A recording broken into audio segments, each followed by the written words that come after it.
Before I introduce the presenters, just a brief word about Novosych. Novosych is proudly hosting tonight's webinar, and we're a platform designed for mental health clinicians to administer standardized questionnaires efficiently and professionally. We have a library of over 150 measures, including the Maladaptive Schema scale, which you'll be hearing about tonight. Novosych is used by thousands of clinicians, and if you haven't tried it yet, you're welcome to have a free trial tonight by going to novosych.com and pressing activate free trial.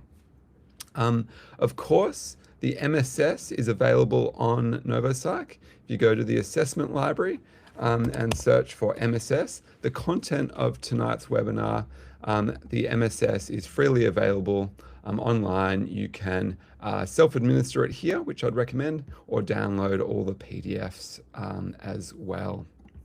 So now to our presenters. First, Dr. David Hegarty. He's the head of psychometrics at Novosych. David focuses on translating research into tools that are genuinely useful to day-to-day clinical practice. He's a psychologist with a PhD in computerized adaptive cognitive training, and he brings a deep expertise in data analysis in developing modern approaches to assessment. Welcome, David. Hello. And then after David, Dr. Carla Smith will be presenting. She's a practicing clinical psychologist with expertise across community mental health as well as private practice. Carla is passionate about integrating evidence-based tools into real-world clinical work. In her dual role as a therapist as well as a researcher, she brings the two worlds together to create useful tools for the therapy room. So welcome, Carla. Thank you. David, I'm going to pass across to you first, but we had a lot of fun. All of us had a lot of fun developing the Maladaptive Schema scale. When you've talked to lots of colleagues about it, when you first mention it, what's their reaction? They're very happy with it. They love the output that they get. They love the new components, especially around trauma. So I think overall it's a very positive experience that I'm hearing back from clinicians. Yeah. Oh, great. So David, you'll be speaking about the construction of the MSS, and then Carla will be speaking about more the practical application. So over to you. Okay, so thanks everyone for joining me. As Ben said, I'm David Hegarty. I'm a psychologist and head of psychometrics at Novosych. So basically what I want to do this evening is introduce the MSS to you, introduce how it was developed and why it was developed, I guess, as well, firstly. And so give you a good overview before Carla goes into more about the actual details of and application of it in clinical use. So first of all, a consensus review by Pilkington in 2023 identified schema constructs and measures as a top priority for future research. Now, this was a rigorous consensus study. So it had 56 international experts, both clinicians and researchers, and they identified 4 priority research themes. And the first was schema therapy constructs and measures. Okay, so we didn't develop a new schema measure in a vacuum. The international schema therapy community has been calling for exactly this kind of work. And, you know, we were hearing the same kind of thing from our Novosych users. So we were hearing feedback from clinicians such as, I really need a shorter assessment that doesn't sacrifice depth. Traditional schemas aren't helping my clients with trauma and attachment issues. I need expanded and up-to-date schemas, or things like I need a framework to help me interpret the scores. You know, so these are real everyday frustrations, and so that's why we went into this work of developing a new scale in the first place. So how have clinicians been measuring schemas previously? Well, typically they've been using the Young Schema Questionnaire, or the YSQ, of which there are a few different versions. Now, the YSQ has been the primary schema measure for over 30 years, and it's contributed enormously to the field. But as psychometric methods have advanced, we can now see some significant problems with the YSQ versions. And this matters for your day-to-day clinical work. because when a client completes a schema questionnaire, you're using that profile to guide your formulation and treatment. What if the scores aren't telling you what you think they're telling you? We want to make sure we're measuring schemas accurately. We want our measure to hit its target. So what are the problems with these existing measures? In an excellent article by Yeltsin and colleagues, they applied a modern statistical approach called rash analysis to the YSQ long form in 2022. And the first time this approach had been used on the YSQ. And they found that 116 of 232 items showed misfit. That's exactly half. So essentially, half the items are missing the target. So what does this mean practically? Well, it means individual questions on the YSQ long form aren't behaving as expected. Many individual YSQ items produce erratic responses. So endorsed by people you wouldn't expect, not endorsed by people you would expect. So some items appear to be tapping into something slightly different, not purely the schema they're assigned to. In an earlier factor analysis, 50 items from the YSQ long form either cross-loaded onto unintended schemas or loaded onto the wrong one entirely. So what does that mean practically? It means when you're looking at an elevated schema, you can't be confident it's actually that schema. So part of your client's mistrust abuse score might actually be picking up emotion dysregulation. So difficulty controlling emotional responses to perceived threats. You see someone who appears mistrustful and expects betrayal, but the real issue might be emotional reactivity. So difficulty regulating responses. So same elevated score on mistrust abuse, but different intervention targets. But the YSQ long form can't reliably distinguish this. Yeltsin and colleagues showed that some schemas were hit harder than others. So mistrust and abuse lost 12 of its 17 items. Self-sacrifice lost 11 of its 17. Okay, so we realized there might be some issues with the YSQ long form. So then what about just using the short form instead? Well, here's something many clinicians don't realize. The short form was built by extracting the 5 highest correlating items per schema from the long form. And that sounds reasonable, but highly correlated items tend to ask the same thing in just slightly different ways. They end up being redundant. So, and theoretically, they could cluster at one end of the severity spectrum, while the more extreme, harder to endorse items get left out. So again, what does that mean clinically? The short form can tell you a schema is present, but it might struggle to tell you how severe it is. You might have 2 clients who score identically on defectiveness, one with mild shame and one with profound self-loathing. But because the extreme end of the construct isn't being measured, then you might be missing that. And that matters enormously for treatment planning. So when Yeltsin and colleagues checked the short form items, they found 43 out of the 90 were misfitting. That's almost half. And Yeltsin and colleagues point out that one entire schema, fear of losing control, had none of its items included in the short form. So if you're using the YSQ short form, you're not measuring that construct at all. That's the schema associated with anxiety about emotional dysregulation, highly relevant for clients with trauma, BPD, or panic. And these weren't just isolated studies. Reviews of the YSQ across multiple languages, so Danish, French, Spanish, in Thai, German, Slovak, they've consistently found the same problems. So poor model fit and cross-loading items. But I actually believe that clinicians were already recognizing these issues in their own practice. So that's why back in 2007, a review in the Australian Journal of Psychology recommended the YSQ be used with caution in clinical settings. So that was nearly 20 years ago, and the fundamental item pool hasn't changed in that time. So what does that mean for using the YSQ in your day-to-day practice? Well, when 50 items cross-load onto the wrong constructs, you cannot be confident which schema is actually elevated. Your client's approval-seeking score might actually be reflecting excessive responsibility and perfectionism. You formulate around needing external validation, but the real driver might be internalized standards and self-imposed pressure. You could spend valuable time working on the wrong target. When half the items are misfitting, a high score might mean something different depending on which items your client endorsed. Two clients with identical scores might have very different clinical presentations, but the measure, it can't tell you that. Some schemas are barely being measured at all. Mistrust, abuse, self-sacrifice were especially problematic schemas. And if you're working with trauma survivors or clients in caregiving burnout, these schemas could be relevant to their presentation, but yet they have the weakest measurement in the YSQ. Now, I want to state this very clearly. I'm not saying the YSQ is no good at all. It's a foundational measure and it's contributed enormously to the field. But when we apply today's psychometric standards to a tool built 30 years ago from clinical observation, we can see the issues. The question is, can we do better? And that's what the MSS set out to answer. So here's what we built with the MSS.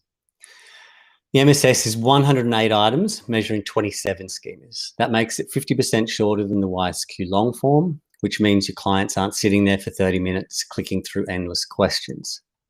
It's completely open source and free, no licensing fees, no restrictions on how you use it. You can use it clinically, you can use it in research, you can modify it if you need to, it's yours.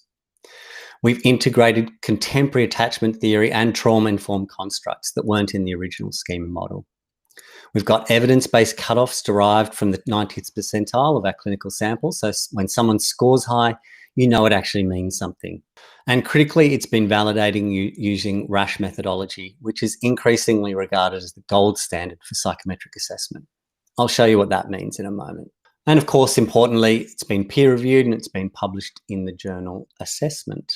Okay, so here are all 27 schemas in the MSS. The green ones are completely new, not in previous assessments at all. The orange ones are refined. We've maybe taken other people's recommendations for separation or separated existing schemas that are assessed in other measures into more clinically useful distinctions. So let me go into a little more detail on these new and refined features. Okay, so on the new side, we have avoidant attachment. So attachment theory was foundational to Young's model, but the YSQ only measured anxious attachment via abandonment. Meta-analysis confirms this. Abandonment correlates much more strongly with anxious than avoidant patterns. We were missing half the attachment picture. Now we can identify both patterns that emerge from insecure attachment. Others are dangerous, genuinely trauma-informed. Musil's systematic review showed that expecting malevolence clusters differently from simple mistrust. The research is clear. Emotional abuse creates mistrust, but physical or sexual abuse creates expectations of intentional harm. Different trauma types require different therapeutic approaches, and we validated this separation empirically. Low self-efficacy replaces insufficient self-control, which overlapped with ADHD symptoms. We've documented adults who misattributed executive functioning difficulties to schemas before getting ADHD diagnoses. Low self-efficacy is based on Bandura's established construct, showed excellent psychometrics, and gives us a treatment target without pathologizing neurodevelopmental differences. Fatalistic or external locus of control. Based on Rodder's well-established locus of control construct, which has never been included in schema measures before. This captures clients who believe fate is in charge, that their efforts won't matter. It's highly relevant for understanding treatment motivation and engagement. So if your client believes nothing they do will make a difference, that's a schema you need to address early. Over-reliance on emotions and full control capture modern phenomena, emotional reasoning and the manifesting culture, with origins in parental indulgence rather than abuse. Then we have the three from Arntz et al.'s 2021 position paper: lack of coherent identity, meaningless world, and unfairness. These integrate Dweck's core need for coherence, completely absent from Young's model. Critically, this is the first empirical validation. Each showed fit to the RASH model with favourable psychometric properties. They give us our first comprehensive way to understand dissociation, psychosis, and severe personality pathology within schema therapy. And let me spend a moment on why this last cluster matters clinically. Young's original model had 5 domains based on 5 core emotional needs. But Dweck's unified theory of motivation identified self-coherence as a fundamental human need with 2 components: having an integrated identity and experiencing the world as meaningful. This need was entirely absent from schema therapy theory. When you see a client with identity disturbance, existential hopelessness, or a pervasive sense that the world is chaotic and unfair, you now have a validated construct to work with. Before, these presentations didn't fit neatly into the schema framework. The Arndt et al. International Work Group proposed these in 2021, but they'd never been empirically validated until now. Then on the refined side, following Yeltsin's recent modifications of the YSQ, the YSQR, we've used their recommendations and separated punitiveness into self versus others.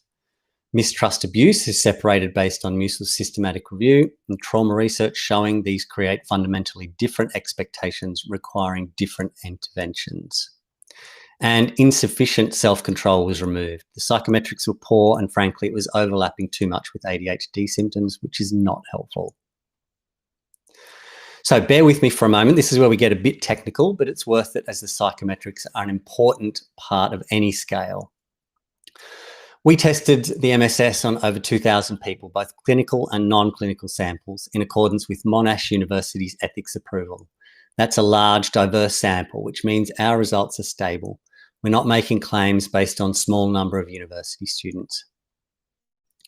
Every single one of our 27 schemas shows excellent rash model fit. What does that mean? It means each schema measures what it claims to measure. The items are working together to assess a single construct. The MSS is currently the only schema scale to test for this strict model fit. And it's really important because otherwise it raises questions about whether a scale is actually measuring what we think it's measuring. No item misfit, so all 108 items contribute meaningfully to their respective schemas. We didn't just throw in items and hope for the best. Every single item earned its place. Strict unidimensionality. Each schema measures one thing only. This is a fundamental principle of measurement. If a scale is measuring multiple things at once, you can't interpret scores meaningfully. When you look at a client's abandonment score, you're not getting a jumbled mix of abandonment and something else. It's clean, it's interpretable. Measurement invariance by gender, age, and clinical group. This is a rare property for most measures. This is crucial and often overlooked. We tested whether the MSS works the same way across different groups. Males versus females, different age groups, clinical versus non-clinical populations, and even people who complete it quickly versus slowly. No bias was detected for any of the 108 items. What this means practically is that when you compare scores between a 25-year-old woman and a 50-year-old man, you're comparing like with like. The differences you see reflect true differences in the schema's strength, not measurement artifacts. And finally, strong reliability, PSI, that's Person Separation Index, above 0.7 for 25 of our 27 schemas. You can trust these scores, they're consistent and dependable. The two that fell slightly short were enmeshment and full control. And notably, enmeshment has been problematic across all schema measures, including the YSQR, which suggests the construct itself may need further theoretical work. Now, I know that's all a bit technical, but here's the bottom line. This is the only schema measure to achieve this level of psychometric rigor. And that matters because when you're making clinical decisions, you want to know the tool you're using actually works. So we've established the scale's psychometrically sound, but does it actually measure the same construct as the established measures? Well, we compared the MSS to the YSQR on participants who completed both. The average correlation for schemas that could be compared was 0.68, which is strong. But then we have specific correlations. Abandonment correlated at 0.889. And importantly, the MSS uses only 4 items to measure abandonment compared to 8 in the YSQR. So we're getting the same information with half the items. Defectiveness shame correlated at 0.858, entitlement at 0.770. What this tells us is the MSS is measuring the same underlying constructs, but more efficiently. You're not losing information by using a shorter scale. And here's one of the more fascinating findings from our validation study of the MSS. The lack of coherent identity schema showed greater response variability across all other schemas. Now, what do I mean by that? Well, people who scored low on lack of coherent identity, so people who have a stable sense of self, were consistent in how they endorsed other schemas. But people who scored high on lack of coherent identity, people who struggle with identity, had much more variation. Their responses were all over the place, and that's statistically significant. So think about what this means clinically. When someone lacks a coherent sense of self, their schema profile becomes more unstable and contradictory. And that's exactly what we see in dissociation, identity disturbance, and complex trauma. The measure's picking up something real, the fragmentation and instability that comes with identity disturbance.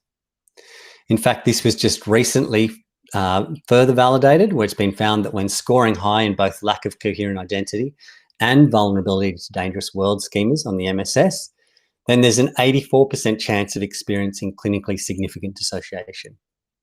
This finding gives us a practical screening heuristic. If you see moderate elevations on both lack of coherent identity and vulnerability to dangerous world on the MSS, there's an 84% probability your client meets clinical threshold for dissociative symptoms. That's a strong signal to probe further. So consider administering a dissociation-specific measure, such as the mid-60, or explore the client's trauma history more carefully. Importantly, these are two of the new schemas in the MSS that weren't captured in the original YSQ. So, does the MSS actually distinguish between clinical and non-clinical populations? Well, yes, 25 of the 27 schemas showed significant differences between clinical and non-clinical groups, with a medium effect size overall. The clinical group was 484 clients receiving psychological treatment in routine care, and the non-clinical group is made up of 574 practicing psychologists and anonymous self-administrations. Now, there was nothing surprising in what we found here, in that it validates what clinicians already know. People in therapy have more maladaptive schemas than those who aren't in therapy. The MSS just simply quantifies these differences reliably, making it a useful tool for assessment and tracking treatment progress. Interestingly, entitlement and over-reliance on emotion showed higher mean scores in non-clinical groups. Both extremes can be problematic. Counselling-seeking patients commonly present with difficulties asserting their needs and with distrust of emotions due to difficulties understanding the low end of these schemas. Importantly, though, individual clinical cases did score high, demonstrating these schemas capture clinically relevant pathology across the full spectrum. So one of the things we built into the MSS from the start was flexibility in how you conceptualize results. So you can organize schemas by childhood needs clusters. So safety, autonomy, spontaneity, limits, expression, and coherence. This framework's great for understanding developmental origins. Where did these schemas come from? What needs weren't met? But we also have an alternative framework to interpret your MSS results. You can organize by schema focus categories: world, relationships, inadequate self, inflated self, and others. This framework is brilliant for understanding relational patterns. How does this client relate to others? How do they see themselves? So you've got these two frameworks, two ways of looking at it and interpreting the results within MSS. And Dr. Carla Smith will go into further detail regarding this framework and its applied use with the MSS. But the good thing with both these structures is that they both showed excellent CFA fit. That's confirmatory factor analysis, with CFI and TLI above 0.95, which is the ideal range. So whichever framework suits your formulation, you can use. You've got the flexibility to choose. Okay, so now that I've provided you with all the details regarding the MSS, let's look at how the MSS compares to the existing YSQ versions. This is where the rubber meets the road, so to speak. So starting with length, the YSQ long form has 232 items. That short form cut that to 90 and the YSQ at 116. So the MSS has 108 items, so it's comparable in length to the YSQR, but it is measuring 27 schemas compared to their 18 or 20. Now, item level rash analysis. As I previously outlined, when Yeltsin and colleagues analysed the YSQ long form in 2022, they found that half the items showed misfit. For the short form, nearly half were misfitting. That's almost half your items not working as intended. The YSQR retained 116 items that passed item level fit. For the MSS, all 108 items show no misfit. Every item is contributing meaningfully. But here's the critical distinction, and this is often misunderstood. Item level fit is necessary but not sufficient. You also need to test whether each schema as a whole scale fits the RASH model. This tells you whether the items are working together to measure a single construct across the full range of severity. When we tested overall RASH model fit for comparable schemas, the YSQR achieved acceptable fit for only 2 of 18 schemas. The MSS achieved acceptable fit for all 27. Now, this wasn't reported in the original YSQR paper. We ran this analysis ourselves on 710 responses to directly compare the two. Importantly, when a schema's items don't cohere as a single construct, then a high score might mean something different depending on which items your client happened to endorse. Measurement invariance. Does the scale work the same way for different groups? The YSQ versions haven't been comprehensively tested. The YSQR was tested for clinical versus non-clinical, but not by sex or age. We tested the MSS across sex, age groups, time taken to complete, and clinical versus non-clinical, and found no item bias. Evidence-based cutoffs. None of the YSQ versions have these. Clinicians have been using rules of thumb like average of 4 or higher without empirical validation. The MSS uses schema-specific 90th percentile cutoffs derived from our clinical sample. Administration time, roughly 30 minutes for the long form and about the same for the short form, the YSQR and the MSS. And finally, licensing. All YSQ versions are copyright restricted. The MSS is completely open source, free for clinical and research use with no restrictions. Now, again, I want to be clear. I'm not criticizing other people's work regarding either the YSQ or refinement done to develop the YSQR. As I've said before, the YSQ is foundational. Regarding the YSQR, they did valuable research in refining the YSQ. And significantly, we built upon many of their recommendations. But because they were constrained by the existing YSQ items by using the YSQ long form, they inherited limitations we could avoid by building from scratch with contemporary constructs and rigorous methodology right from the beginning. So if you're wanting to use the MSS in your practice, what do you actually get when you use MSS on Novosych? You get automated scoring through the Novosych platform. You don't need to calculate anything manually. It's all done for you. Clear interpretation guidance. We've built in clinical notes to help you make sense of the profiles. You get schema description handouts for clients. So you can give that to your clients so they understand what their schemas mean in plain English. Evidence-based cutoffs. So when something's elevated, you know it's clinically meaningful. Again, it's open source. And it takes about 15 minutes to complete. So finally, I just want to acknowledge the team who made the development of the MSS possible. So Dr. Ben Buchanan, a clinical psychologist, Emerson Bartholomew, our psychometrician who did the heavy lifting on the RASH analysis, and Dr. Carla Smith, clinical psychologist. Then, of course, thank you to the multitude of clinicians who have given feedback on the MSS. This released version has gone through 5 iterations in its development, and it's thanks to the feedback from these clinicians that we've published this version. This has been a true team effort, and I'm incredibly proud of what we've built together. It is certainly a lot of the psychometrics.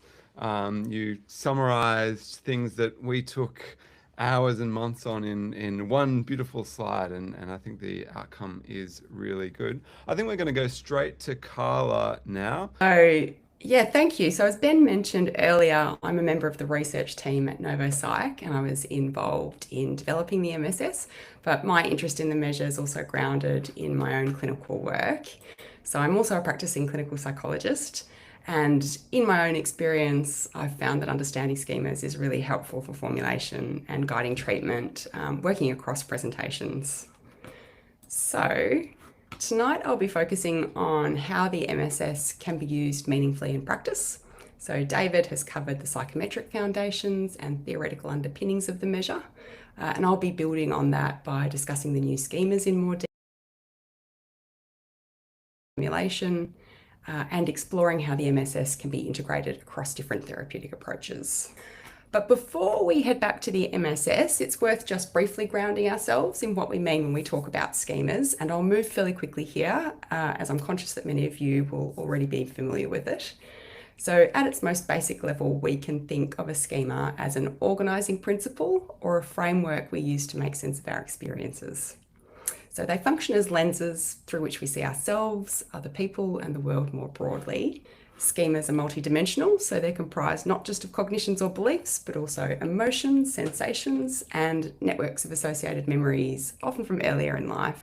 And they're important clinically because they help explain how people make sense of their experiences. So they influence what we and our clients attend to, how we make meaning of events, and what we expect will happen next, and often in ways that are no longer accurate or helpful. So they shape our perception, our emotion and behaviour in ways that maintain distress over time. For example, a client with an abandonment schema may be highly attuned to signs of rejection and respond with behaviours like reassurance seeking that inadvertently increase strain on their relationships. This increases the likelihood of the anticipated outcome and confirms the schema.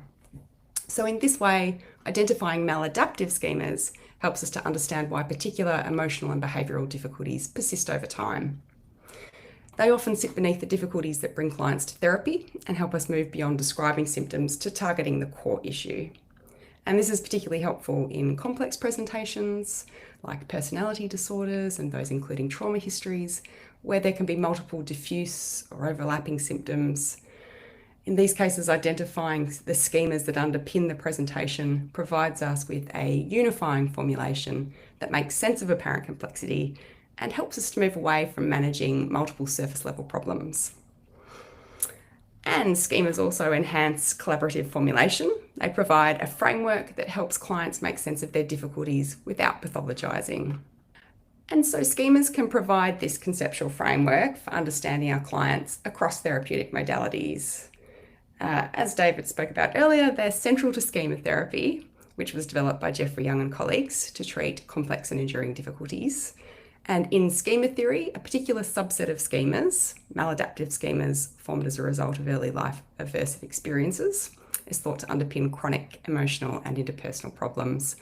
But schemas are also compatible with other major theoretical orientations, So if we think of CBT, for example, schema constructs have been incorporated since the 60s, with Aaron Beck emphasising the role of dysfunctional schemas. And third wave approaches like DBT and ACT and trauma-focused therapies are similarly well aligned. In EMDR, for example, schema themes map closely onto Shapiro's idea of maladaptively stored memory networks or childhood file folders. And this leads us to a practical question that's especially relevant to us here at NovoPsych, where we think a lot about how we actually identify or assess maladaptive schemas, and in a way that meaningfully informs our clinical work. So because maladaptive schemas sit beneath presenting problems and symptoms, they can be difficult to identify early in therapy. So having valid, reliable, contemporary measures really helps us to identify them more efficiently, which brings us to the MSS again. So we'll focus tonight on the schemas newly introduced in the MSS rather than go through each of the 27 schemas it measures. But at the end, I'll give you a link to a downloadable resource which has the full descriptions of each schema, and they're also on our website. So the first schema we'll look at is excessive self-reliance or avoidant attachment. So as David explained earlier, the original schema model primarily measured anxious attachment through the abandonment schema. So the MSS introduces this schema to provide a more complete assessment of the maladaptive internal models that can result from the absence of early life secure attachment. This schema is characterised by a wariness or avoidance of intimacy. There's a strong preference for independence, which often stems from a desire to avoid vulnerability, and a fear of being perceived as needy or becoming too dependent. And what this looks like, so high scorers are reluctant to depend on others and often manage their relationship challenges through distancing strategies like downplaying needs or feelings, excessive self-reliance or withdrawing when conflict arises. And high scores have implications for alliance formation and pacing within the therapeutic relationship. So we might adopt initially a non-intrusive, autonomy-respecting stance with gradual work on increasing emotional connection and closeness. Attachment-informed approaches are helpful with interventions that focus on noticing deactivating strategies in session, maybe behavioural experiments allowing increased emotional depth, and a therapeutic stance that's predictable and non-demanding. Jumping on to others are dangerous. or malevolent, and mistrust of others. So just noting here that the mistrust schema may be familiar from existing measures, but in the MSS, a related but distinct schema was distinguished to reflect how different early life adverse interpersonal experiences shape the nature of our expectations of others. So these schemas arise from distinct developmental pathways and require different therapeutic approaches. So at the top here, the others are dangerous or malevolent schema reflects the belief that others are inherently dangerous or self-serving, leading to hypervigilance and suspicion of signs of danger or exploitation. So it's likely to arise from an early life context of repeated victimisation or harm, leading to an expectation of intentional mistreatment from others. And in terms of treatment considerations, it signals the need for a strong focus on safety, pacing and stabilisation rather than trust building alone.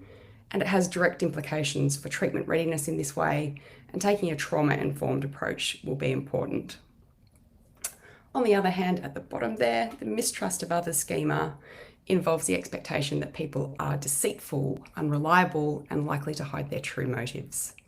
So its developmental context includes emotional abuse or inconsistent caregiving, which may lead to the anticipation of untrustworthiness, but not necessarily the expectation of intentional harm.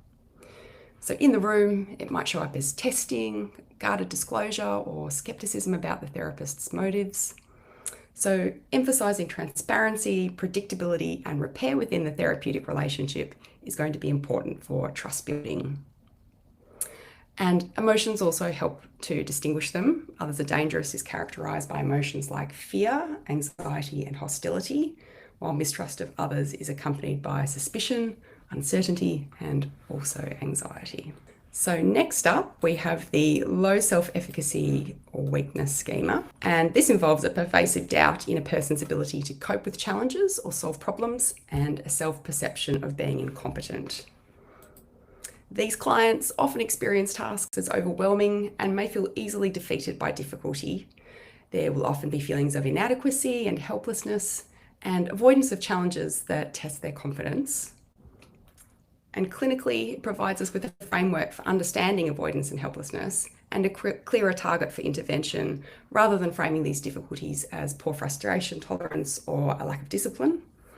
And therapeutically high scorers might benefit from a focus on mastery, graded exposure and experiences of success, and a really collaborative approach to build agency. Moving on to fatalistic or external locus of control. So this schema involves a belief that life outcomes are largely shaped by external forces outside of the individual's control. And clients with this schema believe that they have minimal influence over events and feel that their efforts won't meaningfully change what happens. So you'll often see feelings of helplessness or powerlessness, and there's also often passivity and a lack of proactive behaviour. And this schema provides us with another way of understanding clients who appear disengaged or passive or perhaps stuck. And if we can understand this instead as a belief about agency rather than resistance or ambivalence, we can focus on establishing a sense of influence by explicitly building cause and effect learning and emphasising choice and small controllable actions. Full control. So this schema is characterised by an exaggerated sense of responsibility for events, outcomes, and other people's feelings, with the belief that with enough effort or intelligence, the person can control any aspect of life. And this often leads to stress and frustration, unrealistic expectations, and interpersonal strain when the limits of control are reached. So people with this schema often unfairly blame themselves or others for unwanted outcomes and might struggle with flexibility. And just noting that attempts to gain a sense of agency and predictability like this can function as an attempt to reduce the activation of underlying more vulnerable schemas. And in the room, the schema might masquerade as strength, responsibility, or insight. And in terms of the clinical implications of a high score, we might need to explore the protective function of control before challenging it, work on tolerating uncertainty, relinquishing excessive responsibility, and interpersonal work around boundaries and responsibility for others' emotions. The next three schemas come from the Aunts and Colleagues International Working Group, as David explained earlier, so I won't go into that too much. They've got a fantastic paper which I've cited at the end if you'd like to learn a little bit more. But onto the individual schemas. The first is lack of coherent identity. So this is grounded in the core need for self-coherence and involves an internal experience of uncertainty and inconsistency in the sense of self. So clients might describe not knowing who they are or having difficulty making decisions, and we might observe frequent changes in their self-perception. This schema provides a framework for understanding psychopathology not previously well captured, like psychosis, complex trauma, dissociation, and identity disturbance. And as David indicated, it's worth considering further screening for dissociation if you see a high score here. The second is meaningless world, which is also linked to the need for self-coherence and reflects a belief that life and personal actions are fundamentally devoid of purpose or meaning. So this edition provides a framework for better formulating disengagement or lack of direction, apathy, anhedonia, and might lead us in the direction of existential or values-based work. So really exploring meaning, purpose, and personally chosen directions. And the third schema here is unfairness, which is based on the core need for fairness and involves a pervasive sense that the world is unjust. People with this schema experience themselves as victims of unfairness and tend to be highly sensitive to perceived injustices. So we'll often see feelings of anger or powerlessness. And clinically, we just want to be really careful about how we might inadvertently validate or invalidate perceived injustices too strongly, and work on differentiating injustice from schema-driven generalizations and build adaptive responses to unfairness, maybe using compassion or acceptance-based approaches. And the last schema here to introduce is the over-reliance on emotion schema, which is characterized by a tendency to place excessive importance on emotions as a guide for decision-making and evaluating reality. So people presenting with this schema often believe that their feelings are the most accurate indicators of truth, leading them to make decisions, often impulsively, based on emotional reactions rather than objective evidence or rational analysis. So, for example, feeling anxious may be interpreted as a confirmation that something bad is about to happen, rather than an emotional response that can be examined or contextualized.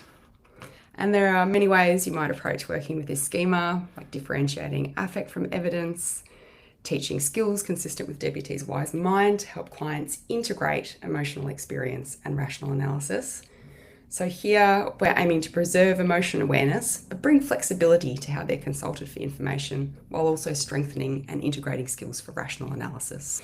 So just pausing here to draw your attention to the Schema Descriptions Guide, which is a PDF resource available for you to download from our website. It contains full descriptions of each schema, including potential developmental origins and maintaining factors. And we've designed this to be suitable for use as a psychoeducational tool or client handout too. Moving on here now to the MSS report. So we're going to look at what the report shows together and how to interpret and use this in practice. So the MSS presents scores in 4 different ways to provide layers of helpful clinical detail.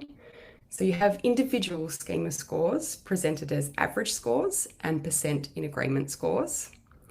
And then the 2 conceptual frameworks David mentioned for understanding patterns in scores. And we'll go through these 4 layers in a little more detail together. Starting out with the average scores. So for each of the 27 schemas, you're presented with an average score derived from the 5-point Likert scale and 2 descriptors to help you to contextualize your client's results. So a schema is considered strong and of clinical significance when the score is at or higher than the 90th percentile of a clinical sample. So because schemas vary in how common they are in clinical populations, the average score required to reach the 90th percentile cutoff differs across schemas, which is why the threshold for strong appears stepped on the graph there. And this is one of the strengths of the MSS. It helps us to identify responses that deviate from typical patterns of responding. And next there at the bottom, a schema is considered moderate when the average score is 2.5 or higher. And this indicates that the client's average response is higher than neutral, so it's reflecting active agreement with the schema. So looking at schemas at the individual level like this helps us to quickly identify where a client's core struggles lie and gives us a practical starting point for identifying treatment targets, focusing on strong schemas first. So next up, the MSS will also present us with a metric representing the percentage of items within a schema that the client endorsed as either agree or strongly agree. And this score reflects how consistently the client identifies with the various facets of a schema. And a high percentage suggests that the client is on board with nearly all the beliefs or behaviours described within that subscale. And this will help us decide which schemas warrant further exploration.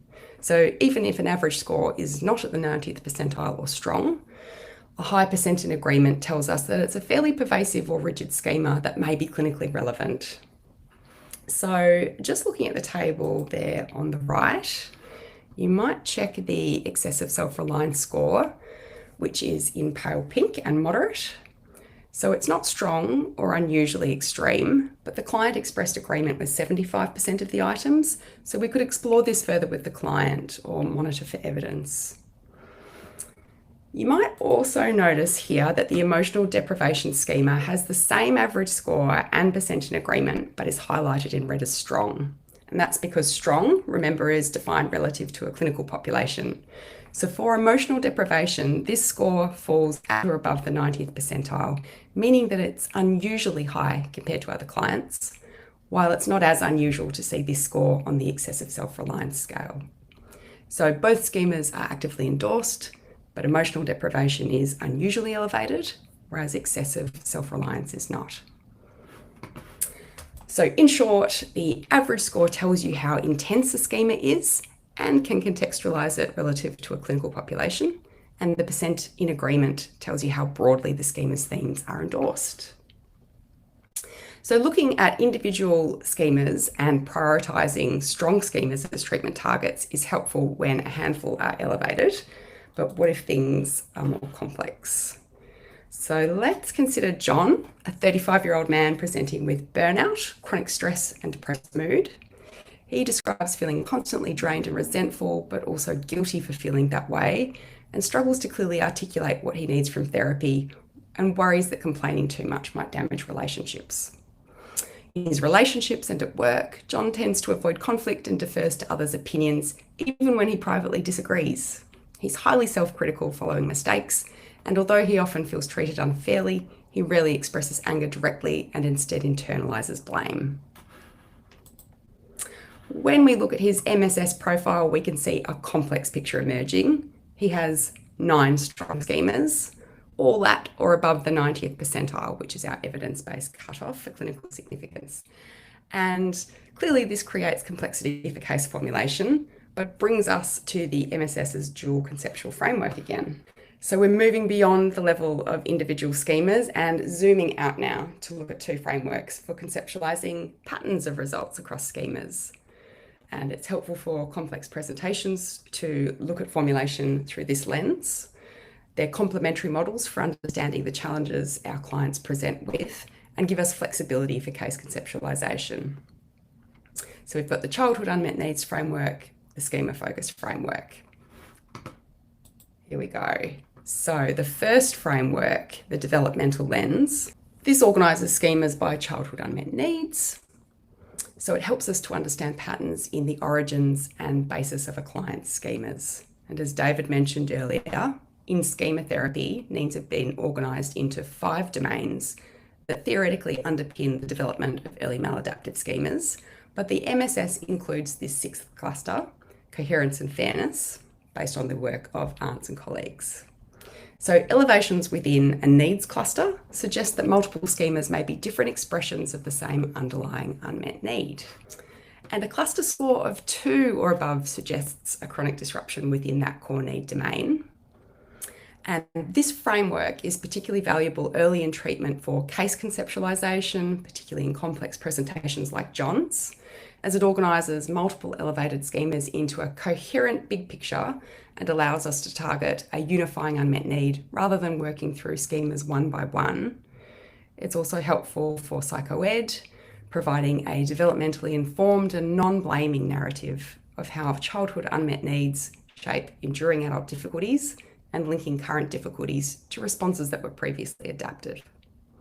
It's helpful for hypothesis generation when developmental history is limited or unclear, allowing us to collaboratively explore likely developmental pathways with our clients. And significant clusters can guide treatment planning by helping us to prioritise foundational emotional needs and the timing of interventions. So, for example, a client with a score above 2 in the safety and attachment cluster is likely to benefit from an approach that emphasises emotional security, consistency, and validation within the therapeutic relationship. So, returning to John's MSS profile, the multiple strong schemas in red, as well as several moderate schemas in the paler pink, creates complexity for case formulation and can make it difficult to prioritise interventions or identify a coherent treatment focus. But if we look at the unmet needs framework, we can see a unifying pattern. All schemas within the freedom to express needs, opinions, and emotions cluster reach strong levels. So it's going to allow us to conceptualise John's presentation at the level of an unmet need. We can hypothesise that early in life, he learned that expressing himself or having needs was unsafe or unacceptable. And this will then simplify our treatment planning. Instead of working sequentially through self-sacrifice, approval seeking, emotional inhibition, and subjugation, we conceptualise them as different expressions of the same underlying unmet need. And we focus on addressing this by building permission and safety to express. And as that need is addressed, all 4 schemas may shift together. So conceptualising schemas at the level of unmet needs gives us a clearer treatment roadmap. And on this slide, just to note, we all have different approaches to treatment. So this isn't intended to be prescriptive, but just to illustrate how the needs framework can guide treatment planning for John. So first, within the therapeutic relationship, this will become the first site of intervention because we prioritise establishing the relationship as a safe context for expression. We'll be on the lookout for the appearance of engagement or compliance, but with underlying unexpressed disagreement or emotional suppression. And we'll also pay attention to consistently validating John's needs, emotions, and opinions. In terms of treatment, we might focus on building awareness of the pattern and building permission to express before expecting behavioural change. If John's receptive, we can frame his difficulties as adaptive responses to past interpersonal experiences and develop his awareness in session and actively invite feedback, preferences, and disagreement.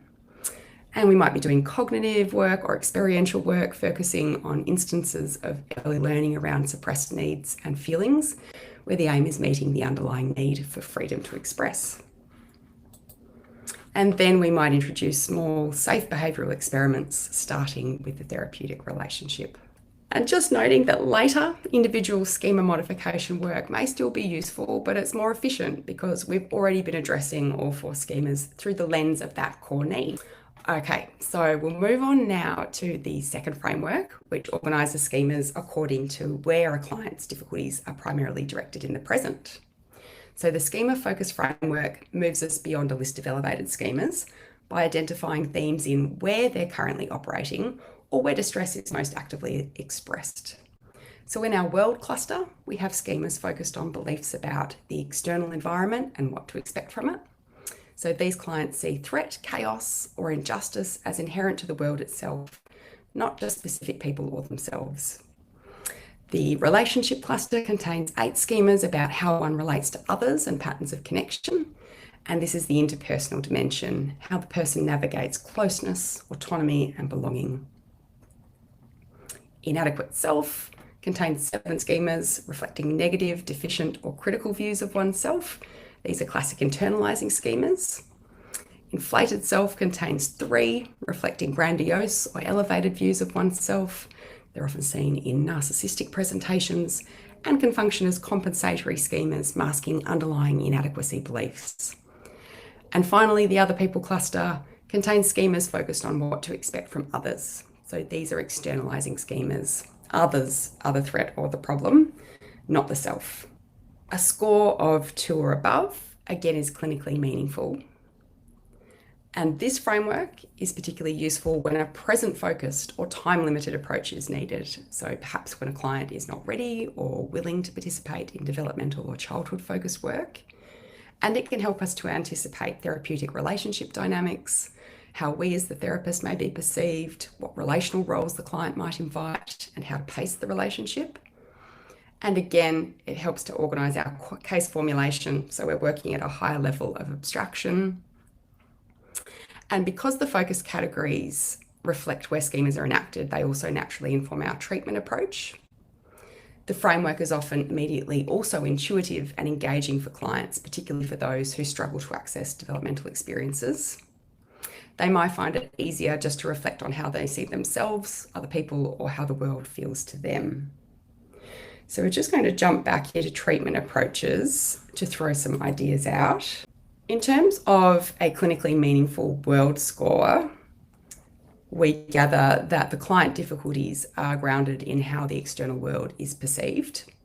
So they might benefit from safety work, meaning-making oriented or existential approaches. An inadequate self-score suggests that the client's difficulties are grounded in how they relate to themselves, and particularly that the distress is maintained by internal evaluation and self-criticism. So they might benefit from an approach that builds agency, identity, and self-compassion before challenging schemas. An inflated self-score also suggests the clients are grounded in how they relate to themselves, but underpinned by overestimations of control, certainty, or specialness. And here we might work on perspective taking, realistic limits, and building awareness of interpersonal impact. Other people focus suggests that the client's difficulties are grounded in expectations about others, which might point us towards trust-building work, trauma-focused interventions, and careful attention to the therapeutic alliance. And finally, a relationship focus suggests the client's difficulties are grounded in attachment and interpersonal needs, and that they might benefit from an attachment-informed approach or relational work within therapy. So I know we whizzed through that quite quickly. So let's come back to John with his 9 strong schemas. So although the childhood unmet needs framework is helpful for organising John's formulation, in sessions he is reluctant to engage in discussions about childhood experiences and doesn't see them relevant to his current difficulties. So using the schema-focused framework allows formulation to stay grounded in his present-day functioning. Because relationships and inadequate self are both clinically meaningful for John, treatment needs to address how he relates to others and how he relates to himself. So the relationship score could point us towards relational and alliance-focused work first, and then the inadequate self score could prompt us to focus on building self-compassion or agency, and to go slowly on working on behavioural challenges. And even so, the childhood unmet needs framework can still be held in mind within our formulation. It provides useful hypotheses about developmental origins, and it can quietly inform our therapeutic stance, our pacing and choice of interventions, even when the material is not explored explicitly with him. So for John, we could still focus on creating permission to express first and consistently validating his opinions and emotions.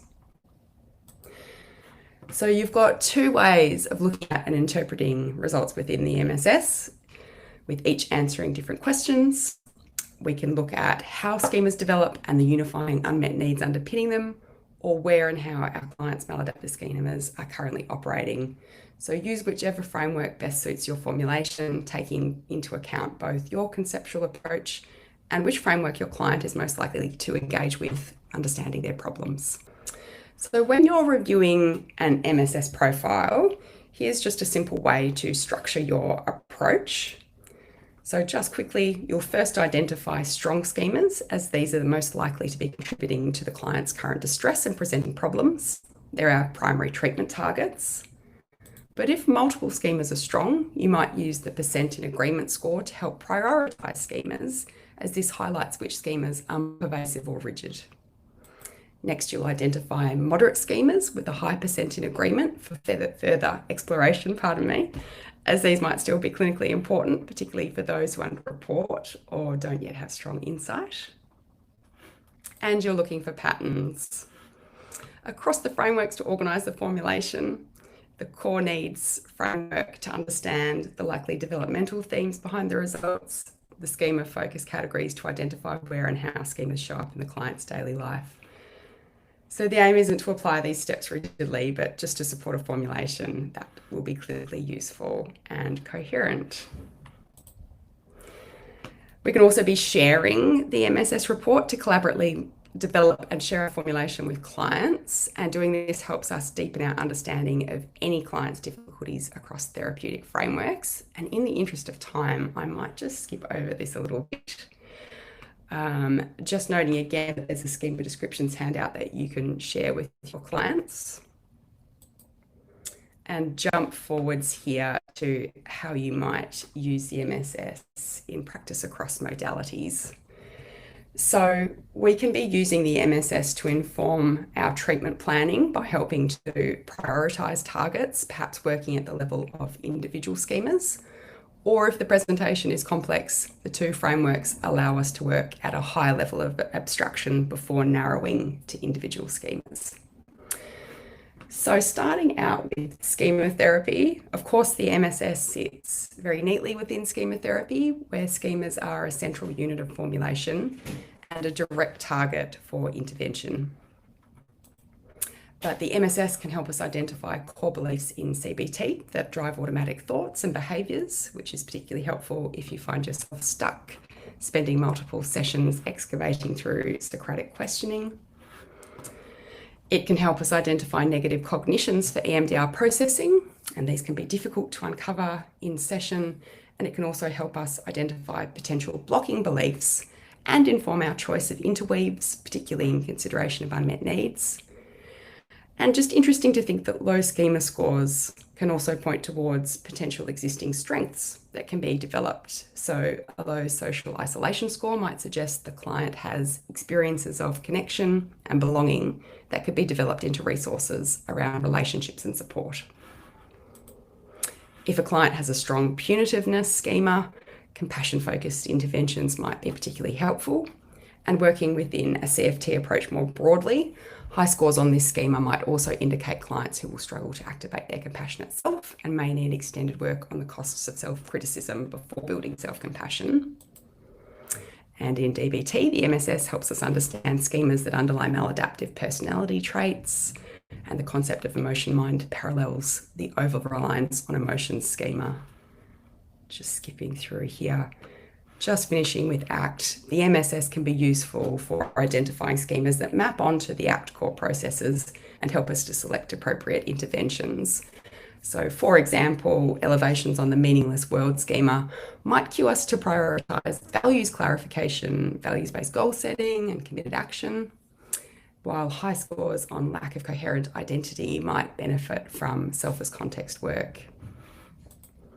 Just finishing up with that QR code there, which will take you to the MSS website, but Ben might point us towards this again in a moment.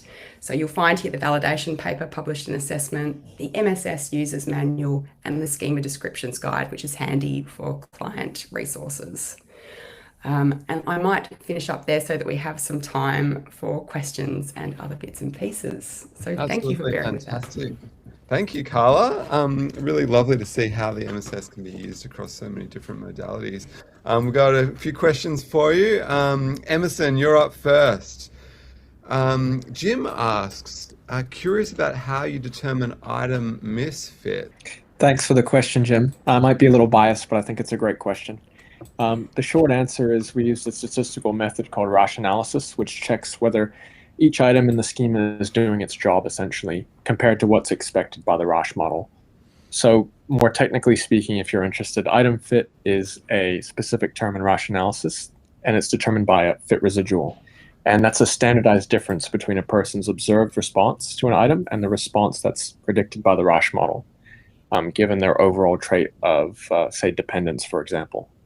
And so those fit residuals, they're very important, and they can tell us practically, I suppose, that if it's low, the item might be over-discriminating, which could suggest it's redundant. And if it's too high, it could mean that it's measuring something other than the intended construct. So, and the outcome of all MSN's statistics is that we're able to get the MSS down to 4 questions per schema. And in fact, there's an adaptive version of the MSS available that can actually get that down even lower. So it will only ask questions if it believes that the questions are relevant, to take it down from a 15-minute administration down to an average of about 8 minutes, because it's not asking irrelevant questions. Another question, Sue asks, is there any capacity to differentiate schema used as a primary schema versus overcompensation, for example, entitlement?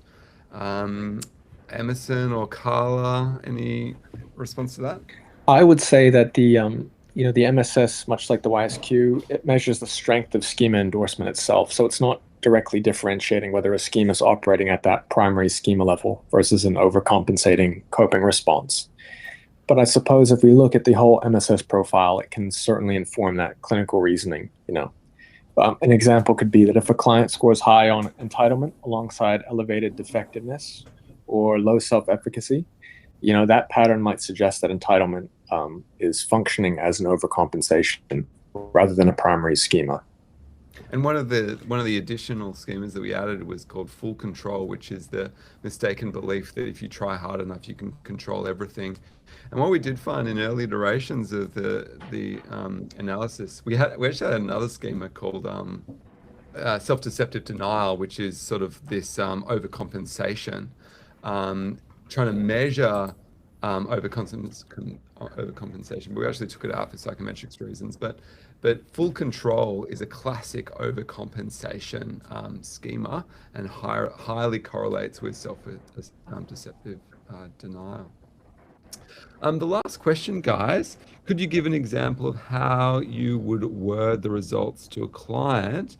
For example, if they scored high on pessimism, in a way that is not shaming to the client.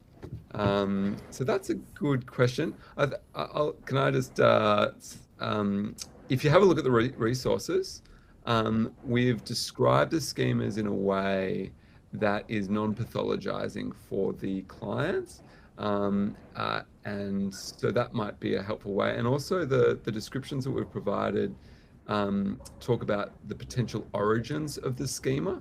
And I find that talking about the origins of a schema, where it came from, is a great way of not blaming the client, because these schemas always came from somewhere. Does anyone else have an answer to that? Yep, same lines. I think just normalizing within the context of the client's earlier life history, and the schema descriptions resources are so helpful for that, because we can collaboratively look over those together to understand it. So I think that's a nice way of going about it. Excellent. Well, we're running perfectly to schedule. Thank you, David and Carla, for our presentation, and Emerson for manning the chat. And thank you all to the participants who came out tonight to commit yourselves to skilling up to help your clients a little bit more. It really is fantastic to see that commitment that we've got to our clients. If you want any of the resources that we've talked about today, you can go to novopsych.com, and you can find the MSS in the Assessments tab. And if you search MSS here, you can access all the resources. And if you haven't yet, I'd really recommend pressing Administer Now and just self-assessing. I always find that self-assessing is a great way to understand the measure, understand how the client will experience the measure. And you might also learn something about yourself as well. And also, if you've enjoyed tonight's webinar, we do have another webinar coming up next month, which I'd be delighted if you were to register for. So if you go up to here, training, professional development, the next one is on dissociation in clinical practice, which we actually ran about 3 years ago and was incredibly popular. So I'd encourage you to register for free for that as well. Once again, thank you for coming out tonight and committing yourself to developing skills to better support your clients. And Dr. Carla Smith, Dr. David Hegarty, and Emerson, thank you for your presentation tonight. Take care.